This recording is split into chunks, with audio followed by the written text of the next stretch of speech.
I'm Karen Swy-zick, and you're listening to the Bacon Bits and Bytes podcast.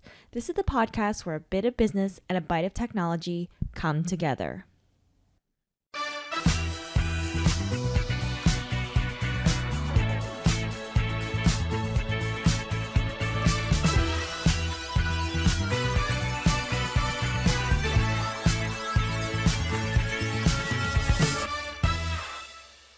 Hello and welcome to another episode of the Bacon Bits and Bytes podcast. And today with me, I have Jen Refat.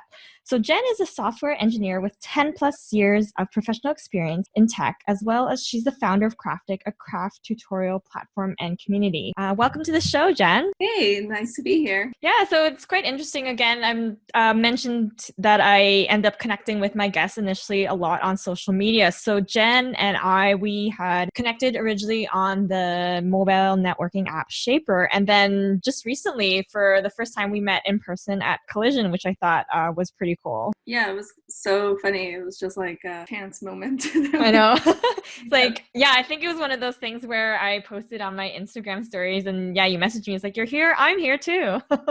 It was a good conference. Yeah. Okay. So let's talk about your tech background first. How did you get your start as a developer? I actually went to this, I guess like go back to the start. I went to a high school where we had majors and there was a computer science major. So I thought, why not give it a chance? It sounded pretty interesting. I was kind of curious about working with computers at the time. I mean, this is when I was like 13. And then after that, I learned that I was like, oh yeah, this is kind of cool. I'm interested in it. So then I applied for college and I did a computer science degree at NYU. And then after that, I realized that I like tech, but then I also like art as well. Like I've always been more on the creative side as well as the tech side. So I went to NYU's grad program called ITP, which is the Interactive Telecommunications Program, which is, it basically just means like art and technology program. Cool. Yeah, so it was actually a really fun program and I got to work on like really interesting stuff that was like artsy, but also tech. And actually that's where Craftic came out of. So it's kind of funny because Craftic came out of grad school while I was also working full-time as a full-time like web developer. That's interesting how there's a program that combines art and technology. I wish I had known, or I wish I had like looked further into those types of programs, because I'm the type of person also who has a lot of interest. So it's just not like one necessarily or the other. But like for me, I started off actually in engineering and then didn't really like it. And then I went into science and I didn't really like that either, but ended up graduating with a science degree. But for me, like starting the blog was my way to getting back into like my creative side. So I think it would have been cool to possibly like minored in English or minored in creative writing. Yeah, absolutely. Wait, what kind of engineering did you do? Oh, I started off in like chemical engineering. Oh, wow. Yeah, so funny because when I started college, I actually started as a computer engineer. Oh. Yeah, and then I quickly realized that physics was not my strong suit. So I quickly dropped the engineering part and just did computer science, which was still like fairly technical. But it was like, oh, I'm like doing something less. It's still like a fairly technical program. Yeah. So what specifically like do you enjoy about like computer science? Is it the problem solving? Yeah, I think that there are like two main things where it's like there's always something to learn. Like you can't get bored because there's just always a new framework or a new language, just like a new methodology that comes out. And it's just like you're always learning. So that's always like a really cool thing. Like I love like reading and like learning through like videos, and there's just like so much information out there, right? And also just like, yeah, like the whole problem solving thing, like I'm fairly persistent in figuring things out. So when I get stuck on a problem, like it really gets to me, and then like I have to like figure it out, you know? So yeah, so I think those two things combined like keep me interested in computer science in general. Yeah, I'm kind of the same way, even though I don't do coding, like hardcore coding, but like the odd times if I have to add in a little bit of HTML or CSS, and then I'm wondering why it doesn't work, and I get really frustrated, but at the same time I get very determined. It's like I'm gonna figure this thing out, like no matter how long it takes or no matter how many times I have to Google it. But I find it so satisfying when you actually like figure out how to do it or how to solve the problem.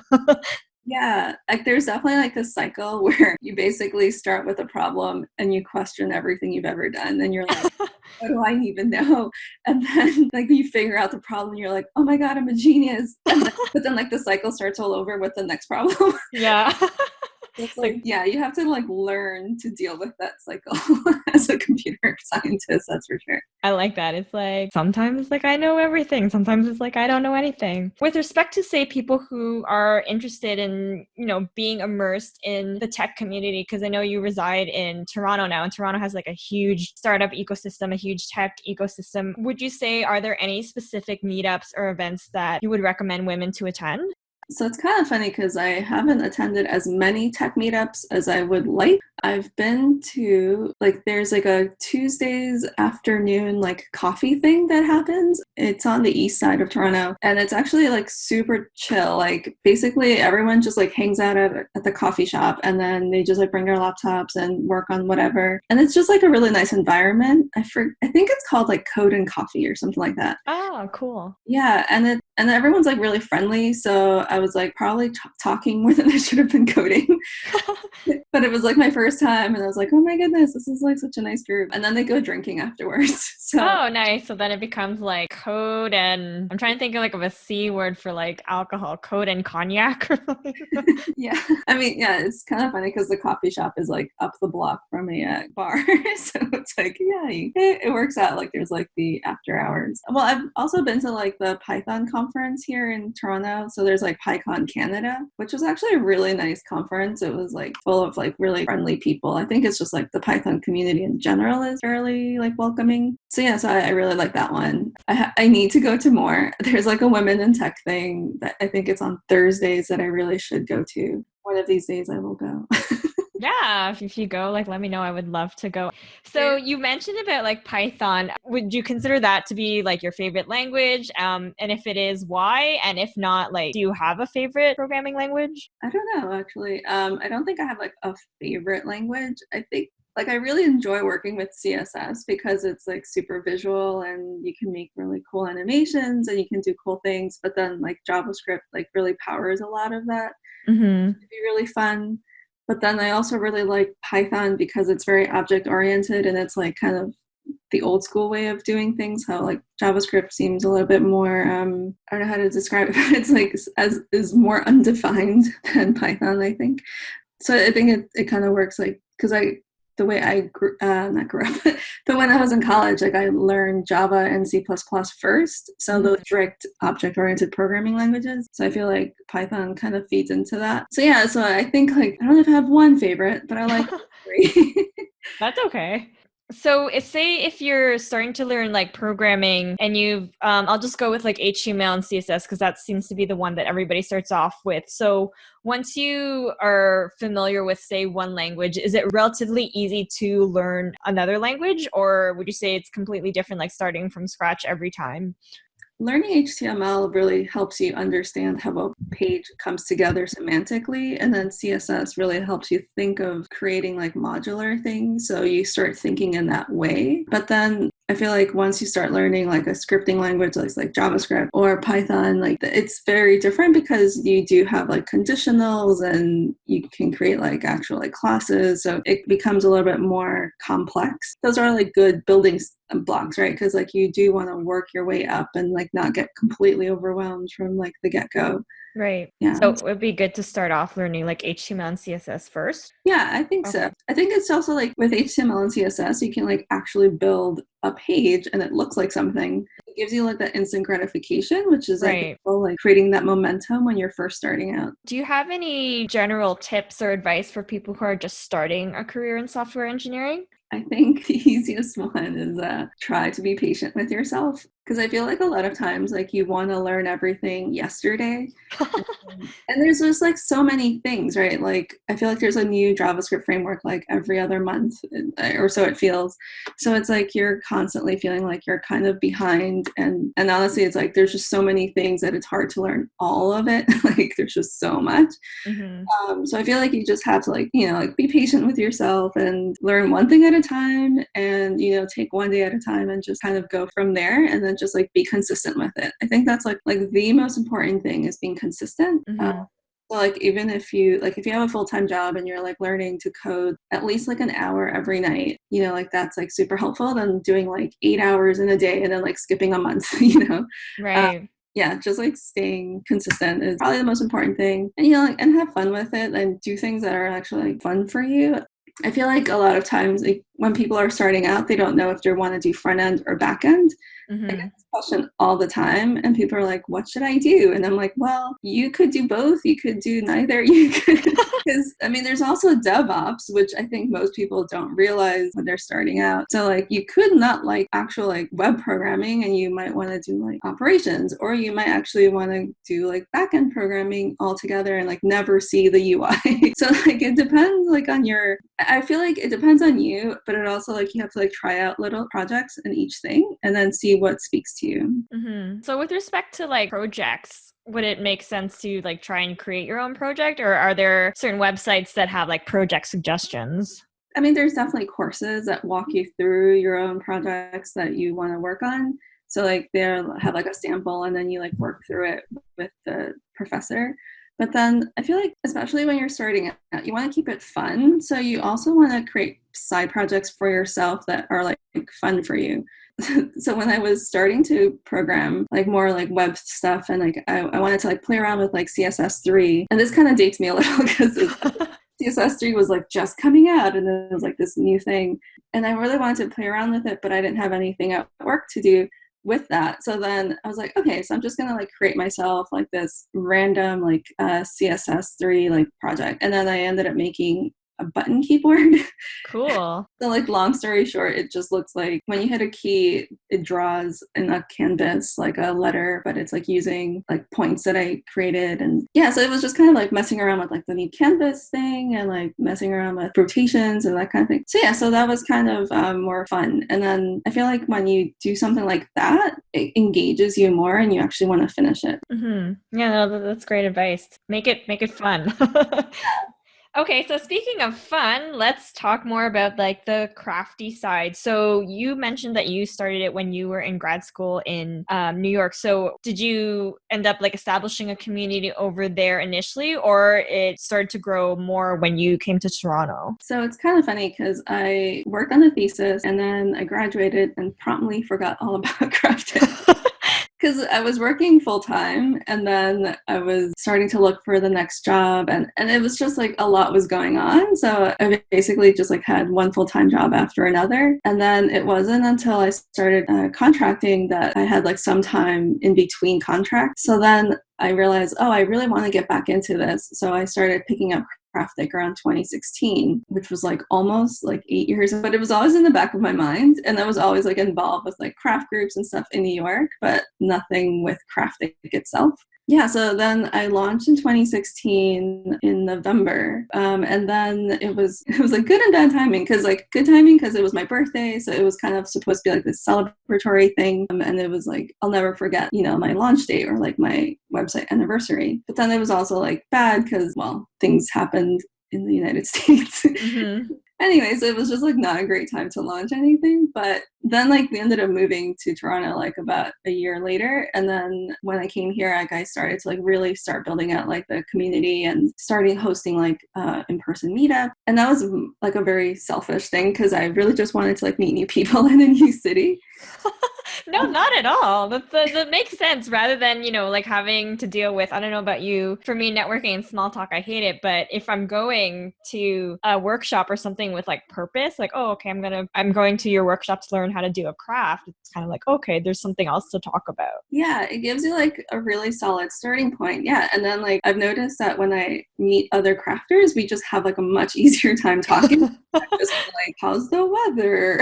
Like, yeah, weather's my default. So I guess I kind of gave it away. If I start talking to you about the weather, it means I ran out of stuff to talk about. So yeah, so like the craft meetups have been really fun because it's like I get to meet different people each time, but then there's also like a recurring like group of people who come each month, which is really nice. So we like become like a little group of friends who like get together once a month. Yeah, and it's just been like really nice and like gotten to discover like different locations in the city. Like the shop owner at Paper and Cloth, she's like super nice, and she allows us to use her space like every few months, and she's so gracious about it. Like, so it's just nice to have like space in the city that I can use that's like super crafty. Yeah, I don't know. It's just kind of funny how like things have changed a lot since getting to Toronto. No, that's awesome. So with respect to the crafting meetup, like how do you decide on what type of craft to do? Or is it, I guess, similar to like a code and coffee meetup where it's a free-for-all? You bring whatever project you're working on and then you just kind of share, or everyone gives each other tips on how to progress in their craft?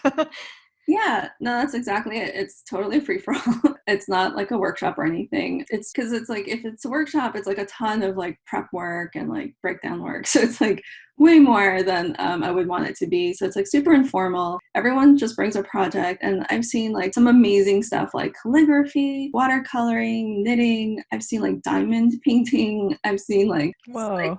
embroidery. Yeah, it's like, it's pretty cool. And then like a lot of times people say like, oh, if I didn't do it today, I probably wouldn't have finished this project. Yeah, it's just kind of nice to like, give yourself like a few hours, like even like once a month to just like, craft, and then just like hang out with other crafty people who get it. And it's just like nice because also like people do give each other tips, or like people will like peek over at someone's bullet journal and it's like, what is that? What are you doing? That's so cool. Since you do a lot of crafting, do you have a favorite type of craft you enjoy doing, or pretty much anything and everything? I do a little bit of everything. Well, or most things. I don't sew yet. I want to learn to sew. That's like my big scary thing that I want to learn. But like my go-to is always knitting. Oh, okay, cool. Yeah, I just like find it super comforting. I think it's like one of the things that I can, because like you can knit and watch TV and then zone out. So I kind of like that. And also like drawing, like sometimes I'll just draw for like 2 hours without realizing it. Wow. Yeah, and it's just kind of like this, like I guess like meditative things that are most attractive to me, which is probably why I'm not like great at cross stitch, because that requires a ton of attention. Yeah. That's fine. I can't knit like or sew unless you count like sewing a button as something. But like the idea of it, yeah, being able to do it while like watching TV. I've seen people knitting, say on like the subway or on the train. But yeah, it seems like just something to help pass the time and let your mind wander. And so do you think that kind of thing is one of the reasons why doing crafts has become so popular? Or would you say it also has to do with seeing stuff on Pinterest and Instagram? I mean, there's definitely been like a craft resurgence probably since like 2008, which is kind of funny because that's when Craftic probably should have been launched. Yeah, but I do think there's definitely like a very meditative kind of therapeutic aspect. And I think that's what like really draws people in, especially since like, like we're surrounded by screens and we probably have like eye strain, all of us. Like, so it's just kind of nice to have like those moments where it's like you're touching something tangible and you're actually like making something. And like you just get like this really nice sense of accomplishment, even if it's like a tiny like square pot holder or something.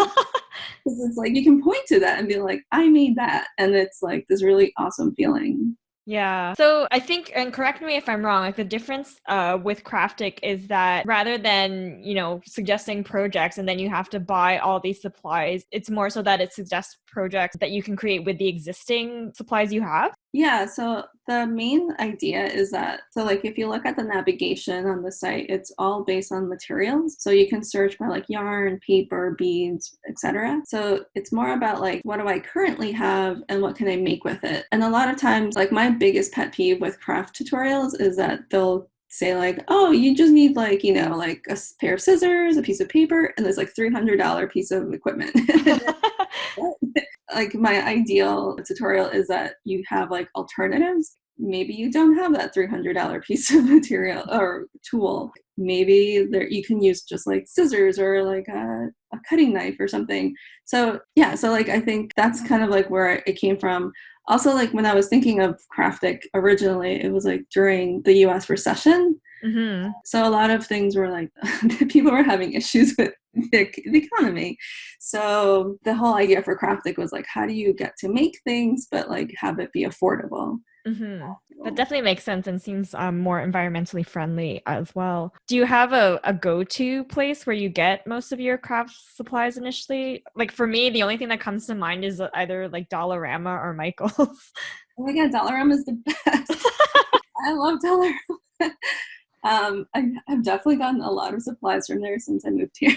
I actually really like their notebooks because they have like really solid sketchbooks for like $3. Like that's a great deal. Michael's is definitely up there. I do like to support like smaller stores. So like I know Etsy sellers who sell like jewelry supplies. I know like they're like local yarn makers. Like I know like Quince and Code, like they're in Maine. And then there are a lot of like Toronto-based yarn spinners and dyers. And yeah, so like or like even like stationery shops in the city who are owned by like, you know, small business owners. So like those are the ones that I really try to like give back to the community.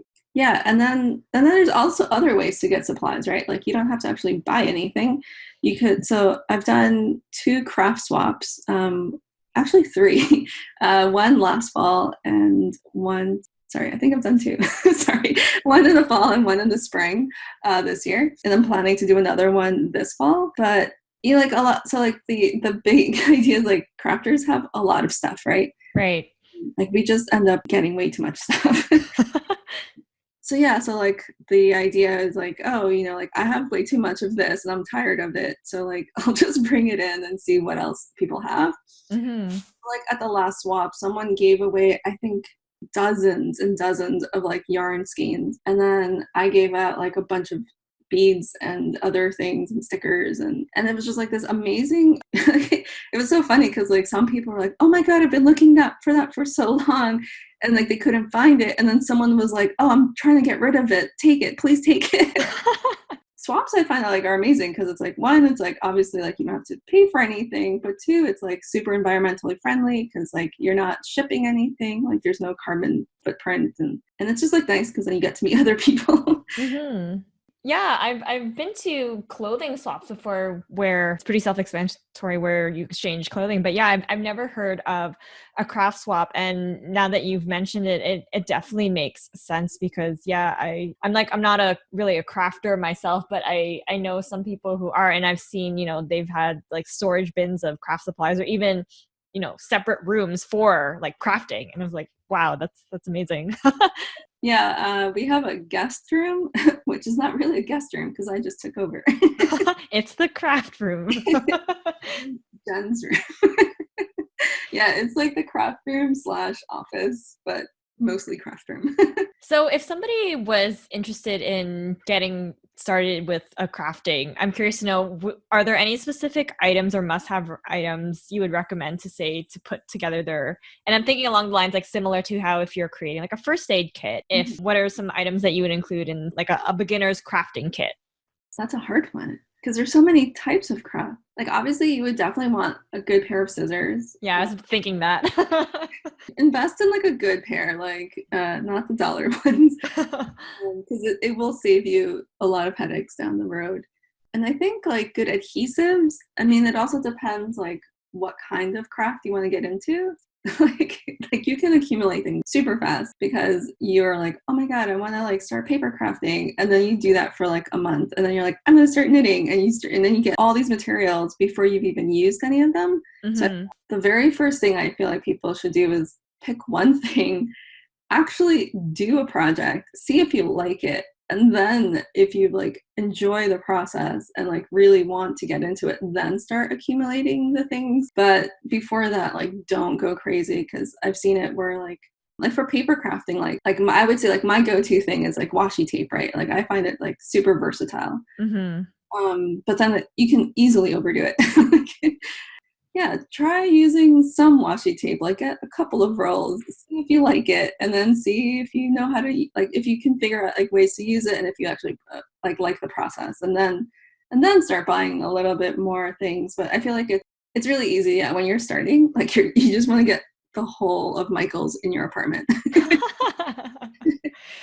So I've seen the washi tape on your Instagram, and I think I may have already asked you this question via DM, but what is washi tape like used for? Is it to like decorate, I don't know, like the borders of your notebooks and stuff? Like it's very pretty tape, but I'm just wondering like, would I wouldn't use it just to like stick things on the wall or would I? I need to make a video of like the 20 different ways or a blog post. Yeah. Yeah, because like I get this question all the time. I honestly feel like you could do so much with it. Like you can use it like tape, right? Like you could wrap a gift and then Oh, okay. there could be like really pretty, just like decorative touches. I actually do put postcards on the wall, and I'll just like use like pretty washi tape and then just like stick it on the wall. So I have like a giant wall. It's actually in my Instagram, like not. I think that's like I posted like a few weeks ago, and it's just like a wall of postcards.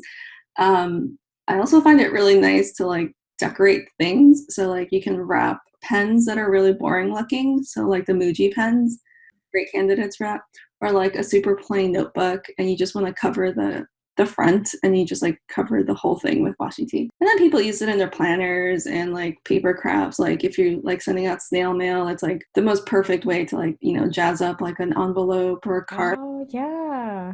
Yeah, like there's just so many ways. I feel like you can washi tape anything. I can put like washi tape on the camera slot on my laptop. That's so funny. I feel like that should be a hashtag. Washi tape everything. In your form that you fill out, you mentioned that Craftic 2.0 is launching soon. Would you be able to share like a little bit of detail behind that, or when we can expect that to be launched? Yeah, so like Craftic 1.0 was like the MVP, so it's like a very pretty Tumblr that's been skinned. So like Craftic 2.0 is like a completely custom Python app, which is why I talk about Python so much. But it's a Django app, and it's like completely custom, and it's like really much slicker, and it'll have like way more functionality where each tutorial will actually have like a full list of links, so you can actually buy all the materials that are in the supply list. So it'll make it a lot easier for you. Like if you're missing something, you can just go and like click a link. Like right now there's just like one Amazon link, and it just like takes you to like Amazon. But this will make it a lot easier because like every single item has been accounted for on the site. So yeah, it'll be just like, and it's also just like a prettier design. Like I updated the design, and it's like mobile friendly, which will be finally a good thing because currently the site's not very mobile friendly, which is terrible as a front-end developer to not have. Yeah, so I'm like super excited, and it's like just like much cuter. Oh, I'm excited to see it. So you had mentioned that Craftic, the version 1.0, is an MVP, and that means minimum viable product, correct? Mhm. And for those who might not be familiar with what an MVP is, do you mind like just sharing a little bit more as to what it is? Yeah, so an MVP in essence is like a very, very basic version of the site that you plan on launching. So like what are the like absolute minimum like features that a user would want on your site? So it doesn't have to be like a fully functioning thing. It could just be like, like a pared down version where it's like, okay, I got Craftic, like in the future we'll have like all these like amazing like features where you can like create an account, blah, blah, blah. But is it like necessary for launch? So like what really matters is like having content. So like having the posts. So like that was like MVP. I hope that makes sense. Yeah, no, it definitely does. You're on a lot of pretty much like almost all the social media channels, Facebook, Twitter, Instagram, YouTube, with the handle crafticland. Is there a particular social media channel where you're the most active, where people can reach out to you if they're interested in learning more? Instagram is definitely my favorite. Like I hang out there way too much. So yeah, Instagram is like my favorite one. Just, I don't know, there's like a very like vibrant, like creative community. So I gravitate towards that. Awesome. Well, thank you so much for chatting all things tech and all things crafty today. Yeah. Oh, I completely forgot. So Okay. learn about the meetup. Oh yes, the meetups. We sort of touched base on it, but yeah. So before we sign off, so Jen hosts the monthly craft meetups in the Toronto area. They're usually held at the last Saturday or Sunday of the month. But if you're interested and would like to learn more, please sign up for the newsletter. And the website is www.craftic. So craftic.com. Yeah, that's it. Thank you so much. Oh, no problem. And thank you everyone for listening. Have a great day. Thank you so much for tuning in to this episode of the Bacon Bits and Bytes podcast. If you enjoyed the content, please subscribe, leave a review on iTunes, and share this podcast with your family and friends. You can follow the podcast on Facebook, Instagram, and LinkedIn at Bacon Bits and Bytes. And on Twitter, it's baconbits_bytes. Ciao for now.